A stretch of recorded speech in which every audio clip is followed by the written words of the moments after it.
문학의 갈래는 보통 4개로 나누는 거야. 서정갈래, 서사갈래, 극갈래, 교술갈래. 네. 그런데 갈래라는 말은 장르라는 말로 쓰기도 해. 그래서 서정장르, 서사장르, 극장르, 교술장르 이렇게 얘기하기도 해.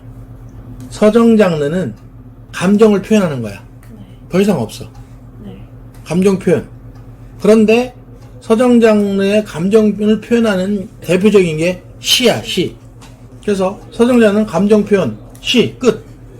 그 다음에 서사갈래는 사건을 서술하는 거야. 네. 그런데 서사갈래는 사건을 서술하는데 대표적인 게 소설이야. 네. 그리고 극갈래는 대화와 행동을 통해서 장면을 제시해줘. 대본. 연극 대본을 희곡이라고 하고 영화 대본을 시나리오라고 해. 그 다음에 교술 장르는 정보와 교훈을 주는 글인데 대표적인 게 수필. 요게 갈래의 끝이야. 그러면 서정 갈래는 감정을 표현하는 건데 현대는 시라고 한다. 그러면 신라 이전에는 뭐라고 했느냐? 고대 가요라고 했다. 네. 너가 알고 있는 고대 가요 중에 구지가 또는 공무도화가 님이여 강물을 건너지 마오 기억나? 고대 가요야. 그 다음에 신라 시대의 시를 뭐라고 해? 향가. 고려 시대의 시를 고려 가요. 조선의 시를 뭐라 그래? 시조. 그리고 지금에 와서는 시. 근데 얘는 시험 문제가 딱 3문제야 항상. 어떤 감정이냐? 그게 주제지. 어떤 감정이야? 오, 이별시네? 그럼 슬픈 거지. 근데 같은 이별시에도 속 시원한 것도 있을 수 있겠고. 네. 어쨌든 감정 표현에서 감정은 항상 주제를 뜻해. 네. 어떤 감정이냐? 즉 주제적인 시험 문제 하나. 그 다음에 표현. 당연히 서정갈래는 표현이야. 표현. 어떤 표현이지? 은유법을 사용했나? 직유법을 사용했나? 역설법을 사용했나? 반어법을 썼나? 이런 거. 그 다음에 당연히 3번째 시험 문제는 내용이겠지. 슬픈데 왜 슬퍼? 아, 이별실에서. 근데 이별시인데 너무 슬퍼해. 좀 이상하지? 이별 중에서도 사별시. 이런 것들 어떤 내용이냐? 사별시는 죽어서 이별하는 게 사별이야. 그러니까 엄청 슬프겠지.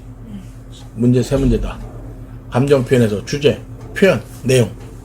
이 3문제밖에 없어. 그래서 시 문제는 항상 3문제야. 하나가 더 있으면 2개의 시를 공통점에 이런 걸 찾는 게 나오겠지. 서사갈래는 사건을 서술하는 건데 현대 소설이잖아. 과거로 돌아가 보면 최초의 설화. 설화는 3개로 나눠. 신화, 전설, 민담. 신화는 건국신화. 가장 오래된 거지. 그 다음에 전설. 전설은 증거물이 있다. 민담. 흥미 위주다. 증거물이 없는 그런 것들이 최초의 서사갈래에 속하겠지. 그런 것들이 중간에 가전체, 가짜 전기체. 우리가 얘기하는 전기소설 있잖아. 1대1 그리는 게 전기소설이잖아. 그런 거에 가짜 전기 해서 대표적인 거 하나만 들어볼게. 임춘의 국순전 이러면 술을 의인화해서 1대1을 써놓은 것. 이런 가전체가 중간에 나와. 이런 것들을 거치면서 또 가전체 전에는 폐관문학 이렇게 해서 그런 문학들을 거치면서 드디어 최초의 한문소설이 나와. 최초의 한문소설이 뭐지? 김시습의 금오신화. 그 다음에 조금 더 지나서는 최초의 한글소설 허균의 홍길동전. 네. 한글소설이 나오나 그 이후에는 우리가 알고 있는 고전소설이라는 말을 써. 홍길동전 이후에 한글로 쓴 소설들 이런 것들을 고전소설 해서 구운몽부터 시작해서 사시남정기 등등등 쭉 나온다. 그 다음에 판소리 계열 소설들도 많잖아. 흥부전, 심청전 다 이런 거 그런 소설들 막 나온다. 다 고전소설에 해당한다. 네. 그러니까 시험 보면은 금오신화 맨날 나오고 홍길동전 맨날 나오고 그러는 거야. 서사에서는 항상 4문제야. 왜?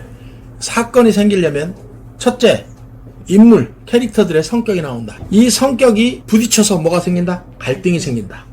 그래서 사건에서는 인물의 성격, 갈등, 여기서 2문제가 나온다. 그래서 소설을 다른 말로 갈등문학이라고도 한다. 갈등문학 이러면 소설을 뜻한다. 네. 그리고 3번째는 바로 시점이다. 즉 뭐 서술.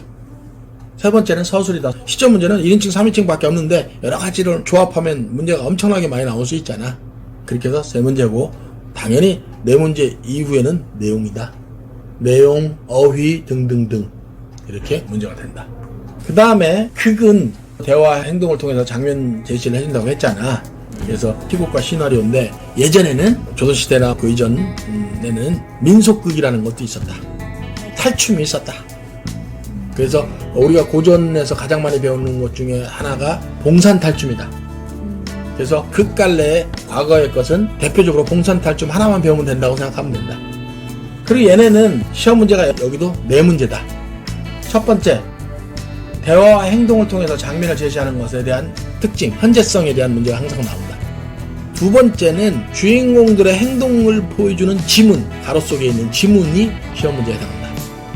그 다음에 세 번째는 특히 시나리오에서 많이 나온다. 시나리오 실행 용어, OL, 그러면 오버랩 등 영화의 기법의 실행 용어, 이런 것들이 시나리오에서 많이 나온다. 당연히 네 번째는 내용이다. 똑같이 내용이 돼서 문제가 나온다. 교술은 정보와 교훈을 주는데 보통 수필을 얘기한다. 그래서 과거에는 고전 수필이 있었다. 고전 수필은 보통 두 가지, 설, 기, 끝에가 설로 끝나는 자마설, 슬견설, 경설, 설로 끝나는 고대 수필이 있고 기로 끝나는 게 있다. 상기, 수제기 이런 기로 끝나는 게 있다. 그렇게 고전 수필은 설, 기 이렇게 보통 얘기한다. 그 다음에 서사의 소설과 교술의 수필의 차이점은 서사의 소설은 허구다. 픽션이야, 허구야. 수필은 팩트야. 그 다음에 서사에서, 소설에서 간접제시라는 말이 많이 나와. 직접제시, 간접제시. 이 직접제시, 간접제시 시험 문제가 제일 어려운 것 중에 하나야. 그런데 너무 쉬운 게 딱 하나 있어. 소설에서 대화가 나오면 대화나 행동을 통해서 장면을 제시해주는 찰칵 사진을 찍을 수 있는 게 나오면 무조건 뭐야? 간접제시야. 왜? 걔는 누구 거니까? 극갈래 거야. 극갈래 거를 소설에서 빌려온 거야. 빌려왔기 때문에 무조건 그냥 간접제시야. 소설은 무조건 직접제시. 왜? 얘가 간접이니까 직접은 자기 거란 얘기지. 요거는 몇 번씩 보면서 다 외워야 돼. 시 보면 전부 서정시라고 돼 있지. 갈래, 서정시 이렇게 돼 있잖아. 시는 그냥 원래 서정시야. 그럼 선생님 서사시는 없을까? 있어. 그럼 가로는 어디에 있는 거야? 시에 있는 거야? 서사에 있는 거야? 서사에 있는 거지. 그러면 사건이 서술된 시네요? 그럼 서사시도 있다. 선생님 그러면 원래는 서사 소설이네요? 가로쳐서 생략했으니까 그렇지? 마치 서정시 하는 것처럼 소설도 서사 소설 이런 게 원래 맞는 말이네요? 그럼. 근데 서사를 생략했잖아. 그럼 서사 대신에 서정을 집어넣을 수도 있나요? 서정 소설 있잖아. 뭐 감정 표현이 소설에서 중요한 부분을 차지하는 걸 서정 소설이라고 해. 연애 소설 같은 경우. 황순원의 소나기. 황순원의 소나기 우리가 서정 소설 이러자는 거지. 황순원은 선생님의 사부야. 선생님이 황순원 선생님의 제자야. 그러면 서정시는 그냥 그런 거였네요. 서사시도 될 수 있었네요. 그러면 소설에 서정을 붙일 수도 있네요. 그러면 극을 붙일 수도 있나요? 극시 이런 게 있어. 있어요? 우리나라에는 거의 없는데 셰익스피어의 소설들이 다 극시에 해당해. 로미오와 줄리엣 극으로 된 시.